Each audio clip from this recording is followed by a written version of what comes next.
I've been here a few times, and I'm back now. We just flew out to California to show you all buildings on the west coast of North America that definitely don't belong in our mainstream timeline. Buildings that are so incredibly detailed that were supposedly built for a fair by a man and his chisel. Are you ready to have your mind blown today? Well, here we go. I never thought that anything was off. Never thought that anything here in Huntington Beach, California was from the previous civilization. I thought it was just a place that people just set up in the mid-1900s and had fun surfing and a great beach. And then all of a sudden, I clicked on the massive pier and searched its history and looked into this town's beginnings. And what I found was definitely eye-opening, to say the least. The pier was built in 1902, before Huntington Beach even became a town in 1909. So 7 years before it was a town, they needed this massive pier? Okay, so let's go even deeper. The population of Huntington Beach in 1910, 8 years after the pier was created, was only 815 people. So let's do the math here. 1920, 10 years later, they doubled their population. So 8 years before 1910, how many people were even in Huntington Beach, California? Like 400 people? What are they doing constructing a massive pier that extends 1,000 feet into the Pacific Ocean? It seems odd, especially when the exact same year, pretty much, that the town began in 1910, when they finally started documenting things about this town. We get the destruction story when it was damaged in 1910 by a severe storm that caused a large portion of the pier to plunge into the Pacific Ocean. After everything that we have seen and everything that we know,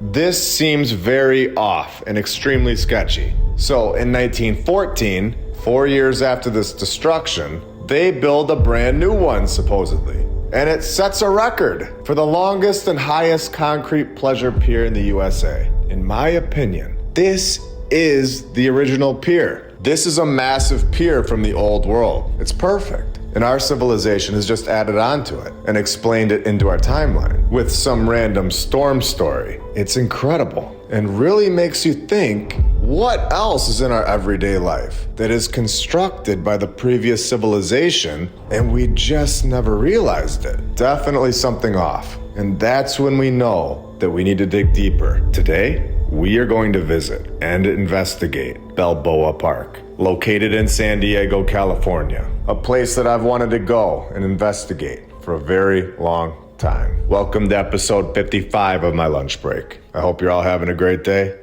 and if you're new, welcome.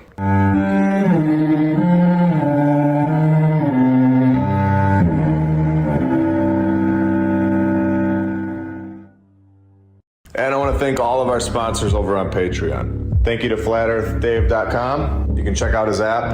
I'll put the link in the description, and you can use my referral code, MLB. The app is awesome. It shows a lot of videos that are really hard to find. They've got them all in great playlists. He also has my lunch break on the homeschool section of the app, which is really cool. Thank you for that. Thank you to Rebecca Kay, Don Gaston, Christopher Arietta, The Lady Lacey Show, David and Sherry Ferguson, Edwin Johnson, Chuck Templeton, Joy Lee, Leslie Pipkins, PNR, Stephanie Nolan, The Burlesons, Suez KC, Dan Woodall, Corey Franks, Dale, DJ Clicktrack, Edward and Brianna, Jacob Law, Jim Ribley and Christine Duggan, Kyle Glascock, Maddie B, Tim Rack, Two Spirit, William Richard Jeffries V, Zach Bronco, PKTFnews.org, Regna Saturna, Emerald H, 3D6.space, Attila Power, Buck Suey, Dakota Dunn, D-Rob33, Eric Martinez, Ivan Apoctoli, Jesse DeLeon, Jim Bro, Kit Kat, Patriots Progeny, Todd K, Edwin Rice, Helmut, Charles Kruger, Daniel Zid, HaggardT-shirts.com, Marie C, Roy Schoenholtz, Roz Matthews, Shibba Shaba in the Darkness, Spartan Oneg, and VKH Bonner. You guys are all awesome and helping this channel out a lot. Before we go to Balboa Park today, I want to set it up so that we all understand what's going on in California. So we have the St. Mark's Basilica.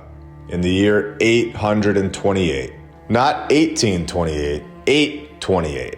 Located in Milan, Italy, we have perfectly detailed buildings all over the world. We have all this incredible architecture for hundreds and thousands of years, supposedly. And this is what they tell us. So when we find a photo from Los Angeles in 1860, we have unpaved roads. We have sheds. It looks miserable. The narrative is completely contradicting itself. You can't go from perfect masterpieces all over the world, and just because they aren't feeling up for it today, they build a shed instead of a palace. There is zero consistency, and this is the difference between the truth and fiction. A lie is all over the place. The truth, as we know, is smooth and makes perfect sense. There would be no debate, yet there is 100% a debate about the history that we're told. So our civilization has clearly lost the technology to construct in the Gothic revival style at this point in the 1860s. And in the year 1860, the reset had already happened. So this is when I want to show you a building in Los Angeles that was found in 1867, only 7 years after this photo of these works of art. This is when they tell us that they moved around using so many buildings until they finally decided on this one. When we all understand that this was the first building. This building was here from the previous civilization. We have proof that they were constructing huts with perfection. Not a single screw went loose. They were clearly not constructing palaces. So we can see at this point that something is seriously off about the mainstream narrative. It's all over the place, attempting to explain how this building could possibly be here in Los Angeles in the 1860s, during the exact same time of the shed construction days. So they say they moved around, using a variety of buildings, without giving any detail as to which buildings these were, or how they were being built, or why they were moving to so many buildings, especially when I don't see a single building in any photo from the 1860s. So they just settled on this one. This wasn't their first choice, but I guess this building would be okay for them. Unbelievable. I wanted to show you this because you now understand what was going on in Los Angeles, the biggest city in California, during the exact same time period. Because it's time to show what we found when we took a trip to San Diego, California, and investigated Balboa Park, home of the 1915-1916 and 1935 and 1936 World's Fairs. At that point, only had a population of 40,000 people. Yet, of course, they had these massive structures and were supposedly in desperate need of multiple World's Fairs. Balboa Park is a 1,200-acre site. It's massive. You have to take a tour bus in order to see the entire thing. Now they tell us these World's Fairs are the reason that all of these insane architectural landmarks are just sitting here, when we all know that these were constructed by the previous civilization and have been here much longer than we are being told. The shape of Balboa Park's land layout is all over the place. It's a complete mess with jagged edges and, it's a perfect square with perfect 90-degree angles? A perfect land cutout, which we have shown before. How they do this with golf courses and zoos, normally to hide something that was or still under this land that they don't want us to see. Oh, and of course, right here, we have a golf course. Wait, there's also a zoo here? Of course there is. The San Diego Zoo is also located here. So we get both, the zoo and a massive golf course in this perfect 90-degree cutout here in one shot. Incredible. The things that they can hide under a golf course or a zoo are unimaginable by dumping dirt on top of the previous civilization's structures, and nobody's questioning it ever again. And a bird park up here, in case you're interested in that. It's very nice of them. Okay, so we're given a list of museums that are located within this massive layout. 16 of them. We get 17 gardens and 20 attractions and venues. I'm gonna show you guys inside the zoo and see what's going on there. But first I wanna show you what these buildings look like, so we're all on the same page, that none of these buildings are being recreated today, and they last forever, and weren't built for some fair. This one is the San Diego History Center, which is built with perfection, perfect architecture, and isn't going anywhere, where they say they found it in 1928. Balboa Park is also home to the San Diego Museum of Art, which is just mind-blowing that they're trying to tell us that this was built in just 24 months. 100 years ago. Does anyone see their towns getting ready to throw one of these together in just 24 months anytime soon?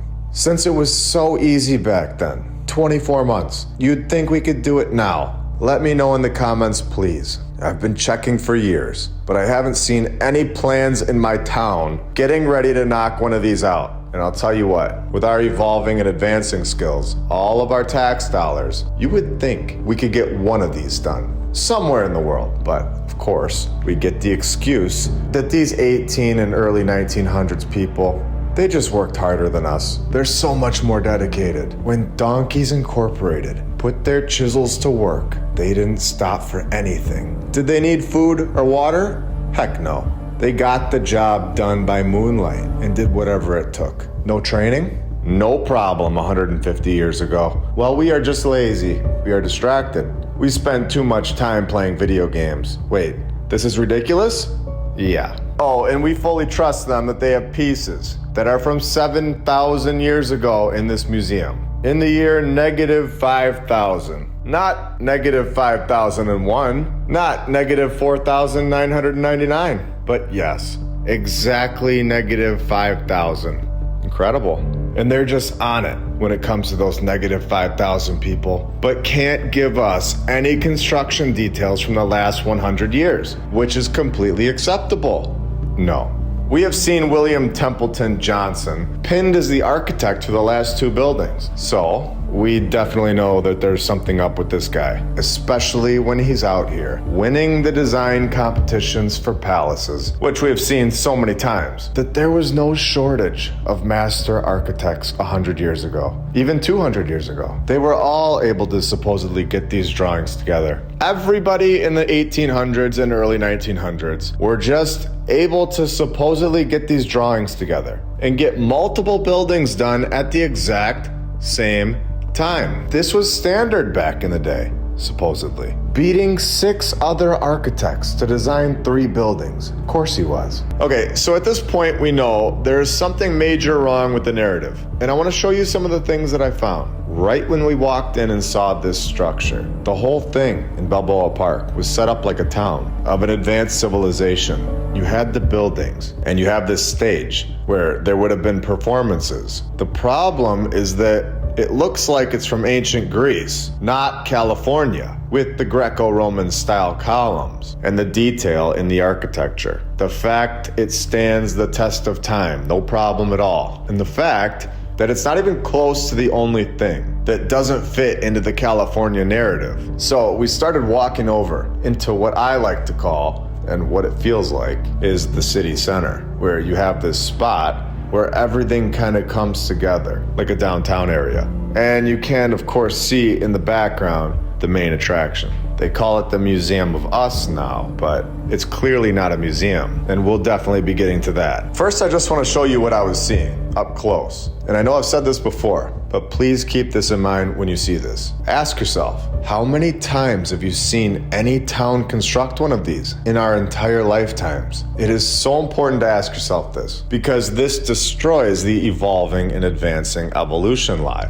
that we have all been told. This is clearly created by an extremely advanced society, people that were here before our timeline, and they fully understood what they were doing. If this was just a mold, could you imagine the size of the mold going all the way up the face of this building? It would be something that would blow our minds today. This is in California, a place that in this same episode, we were shown that they were living in sheds, yet at the exact same time, told that they were creating this masterpiece. At the exact same time.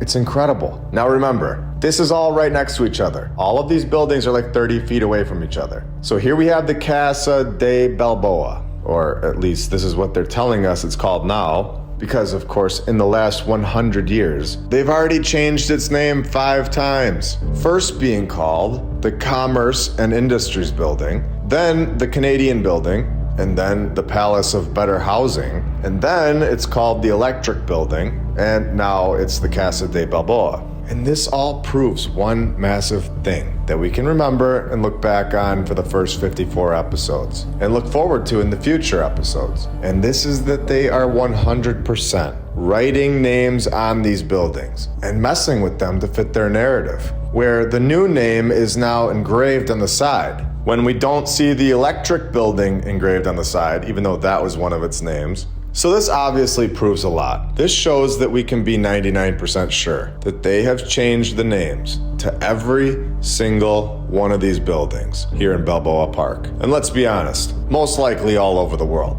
meaning that someone following the mainstream history would have zero idea of what any of these buildings were ever truly created for, which is exactly what they want. In my opinion, these buildings are from the previous civilization, and this is so clear at this point. The detail on these columns are on nearly every single one of these buildings. We have perfect grapes sculpted onto these pillars, with leaves intertwined into it. Not a single mistake all the way up. And you go inside, and we have this courtyard with arches all the way around the whole building on multiple floors. Everything was just perfect, and honestly, it all looked brand new. Which, if our current civilization built this, there is no way that it would look like it was constructed 2 weeks ago. We would have had to restore this place like 15 times. Look at our roads as an example. They last 10 months, and then we need to take 5 years to repair them again. Here we have yet another building that looks like it was chiseled by the gods. We have 2 balconies built into the front of this thing. We have an incredible window in the middle.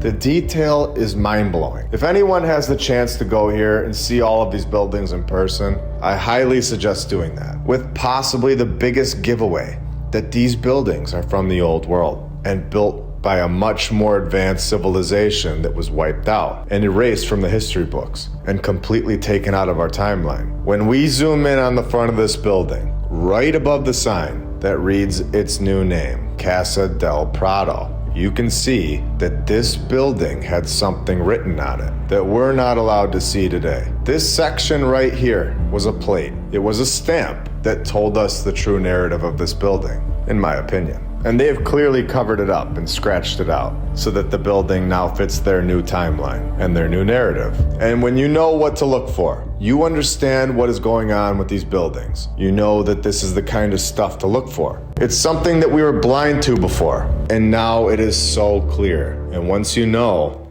you know. You don't go back to not knowing. Now, before we get into the next few things, I want to make sure we thank all the badge members, all the Patreons, and every single subscriber. You are all awesome and really helping grow this channel faster and faster. We have a lot more to share. We're just getting started. And it's great to see so many new people here with us every week. Now, as we kept going deeper into this place, there was just more and more incredible buildings. You have this fountain, and right next to it is the San Diego Natural History Museum, where we have the oldest scientific institution in Southern California, and the second oldest west of the Mississippi River, where we are, of course, told that it was found on October 9th, 1874. They tell us that they moved from building to building, repurposing buildings. The museum even occupied 3 different buildings at one time, but none of them, of course, were up to their standards in 1917. So they moved again that same year.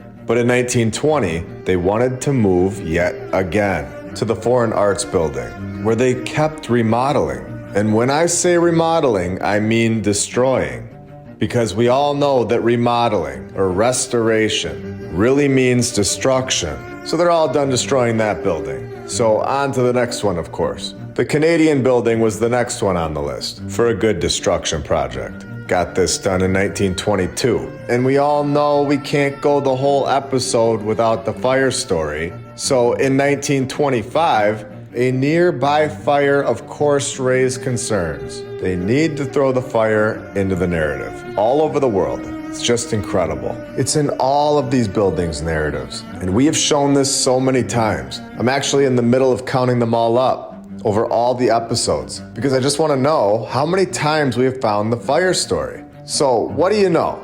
They throw William Templeton Johnson right back into the narrative of yet another one of these old world buildings, using the same character to explain away these structures that do not fit into our current timeline. So 1932, they tell Templeton to get this job done, to build a building that lasts forever. Get it done. And make sure to give us zero information about the actual construction process. How many men? Where are the materials coming from? 1932, they hire him, right in the middle of the Great Depression. So we can't leave that out.